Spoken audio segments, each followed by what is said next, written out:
Hello everyone. सो आज के इस वीडियो में आप लोग देखने वाले हैं एसएससी एमटीएस हवलदार एग्ज़ाम 6 फरवरी 2026 से सिर्फ 2 में पूछे गए सारे जीके जीएस और इंग्लिश के कुछ क्वेश्चंस। फर्स्ट क्वेश्चन में पूछे गए हिंद स्वराज पुस्तक के लेखक कौन है। तो हिंद स्वराज पुस्तक के लेखक है महात्मा गांधी और इन्होंने इस पुस्तक को गुजराती भाषा में लिखा था। नेक्स्ट क्वेश्चन में पूछा गया है इनमें से कौन सी पर्वत श्रेणी हिमालय श्रेणी का भाग नहीं है, जिसमें आपका 4 ऑप्शन दिया हुआ था पीर पंजाल, लद्दाख, जास्कर और एक दिया हुआ था अरावली। तो इनमें से 3 पीर पंजाल, लद्दाख और जास्कर ये तीनों ही हिमालय श्रेणी के भाग हैं। इनके अलावा जो अरावली दिया हुआ है ये हिमालय श्रेणी का भाग नहीं है, इसलिए ये करेक्ट आंसर होगा।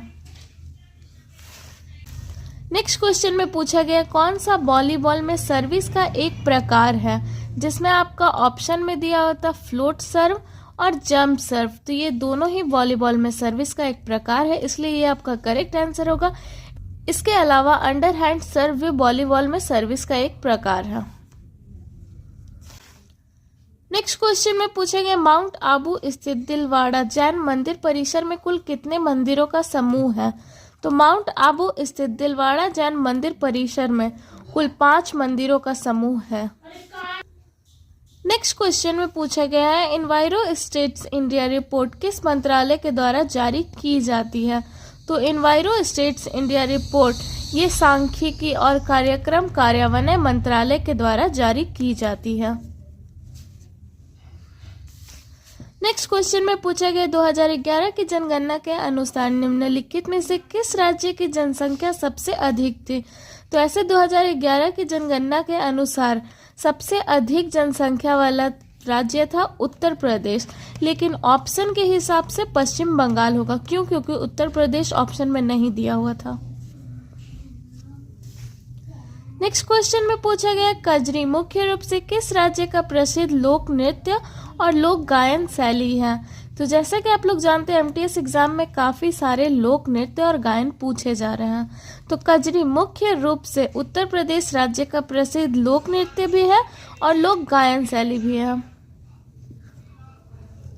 नेक्स्ट क्वेश्चन में पूछा गया गंगा दशहरा का त्योहार हिंदू कैलेंडर के अनुसार किस महीने में मनाया जाता है।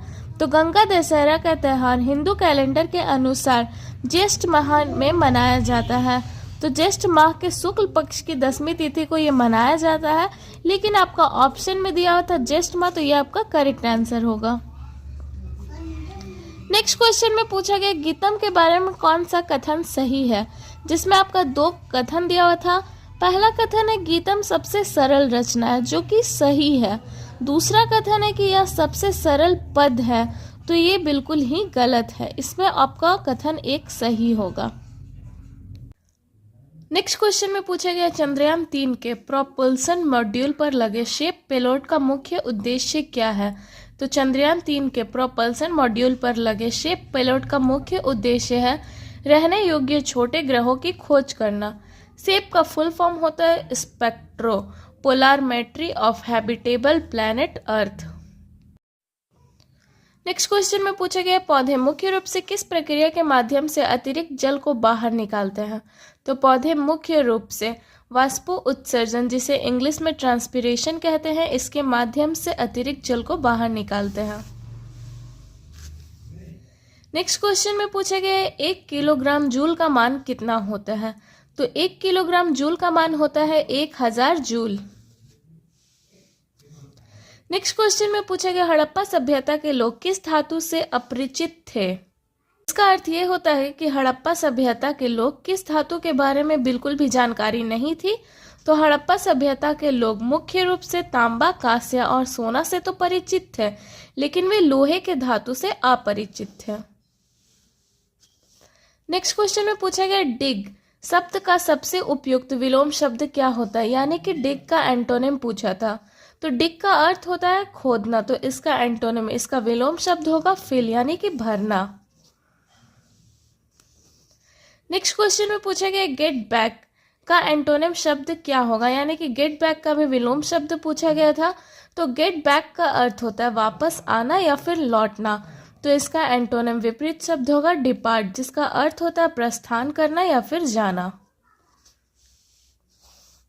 नेक्स्ट क्वेश्चन में पूछा गया मुहावरा a whole of a time का सही अर्थ क्या होगा? तो a whole of a time का सही अर्थ होगा to enjoy oneself very much. इसका अर्थ होता है बहुत मजा करना।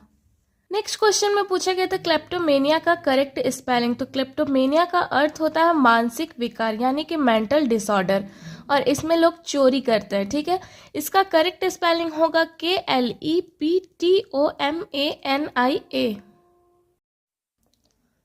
नेक्स्ट क्वेश्चन में फिर से पूछा गया है करेक्ट स्पेलिंग वैक्सीनेशन का।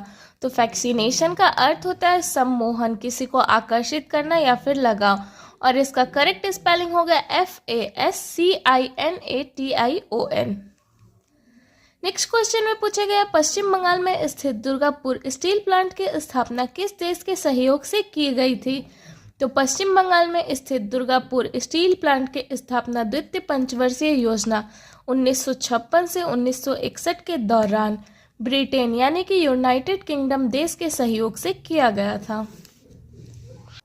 नेक्स्ट क्वेश्चन में पूछा गया है Scot space circumstantial orbital tracker mission किस भारतीय स्टार्टअप द्वारा विकसित किया गया था? तो स्कॉट मिशन ये आपका दिग्ग तारा भारतीय स्टार्टअप द्वारा विकसित किया गया था। नेक्स्ट क्वेश्चन में पूछा गया इनमें से कौन प्राथमिक सेक्टर यानी कि प्राथमिक क्षेत्र के अंतर्गत नहीं आता है? जिसमें आपका 4 ऑप्शन दिया था कृषि, वानिकी, खनन और विनिवेश। तो कृषि, वानिकी और खनन ये तीनों ही प्राथमिक क्षेत्र के अंतर्गत आते हैं। इसके अलावा जो विनिवेश दिया हुआ है ये प्राथमिक क्षेत्र के अंतर्गत नहीं आता है, इसलिए ये करेक्ट आंसर होगा। नेक्स्ट क्वेश्चन में पूछा गया चवंग लाइजो नृत्य का संबंध किस भारतीय राज्य से है? तो चवंग लाइजो नृत्य का संबंध मिजोरम राज्य से है।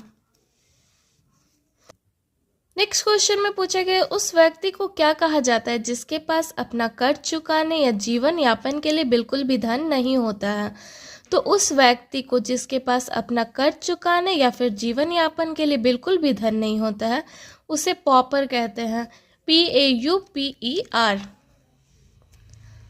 नेक्स्ट क्वेश्चन में पूछा गया बैंक शब्द के 2 अलग अलग अर्थ क्या है जिनमें से एक का संबंध नदी से है? तो बैंक शब्द के 2 अलग अलग अर्थ ये है नदी का किनारा और पैसा जमा करने वाली संस्था। नेक्स्ट क्वेश्चन में पूछा गया व्हेन लव केम कॉलिंग पुस्तक के लेखक या फिर लेखिका कौन है? तो व्हेन लव केम कॉलिंग पुस्तक की लेखिका है प्रीति शेनॉय। नेक्स्ट क्वेश्चन में पूछा गया भारत के मूल संविधान में समवर्ती सूची के कुल कितने विषय शामिल थे? तो भारत के मूल संविधान में समवर्ती सूची के कुल 47 विषय शामिल थे। नेक्स्ट क्वेश्चन में पूछा गया सिनेबार निम्नलिखित में से किस धातु का मुख्य अयस्क है? तो सिनेबार मुख्य रूप से पारा धातु यानी कि मर्क्यूरी का मुख्य अयस्क है। And the last question is if the death rate is more than the birth rate the pollution will what? तो इसका अर्थ ये है कि जब मृत्यु दर जन्म दर से अधिक होगा तो जनसंख्या यानी कि पॉपुलेशन में क्या होगा, कमी होगा या फिर वृद्धि होगा? तो जब मृत्यु दर जन्म दर से अधिक होगा तो जनसंख्या में कमी होगा, तो यहाँ पे हो जाएगा डिक्रीज यानी कि कमी। If the death rate is more than the birth rate the population will decrease. तो ये सारा क्वेश्चन 6 फरवरी 2026 का शिफ्ट 2 में पूछा गया था।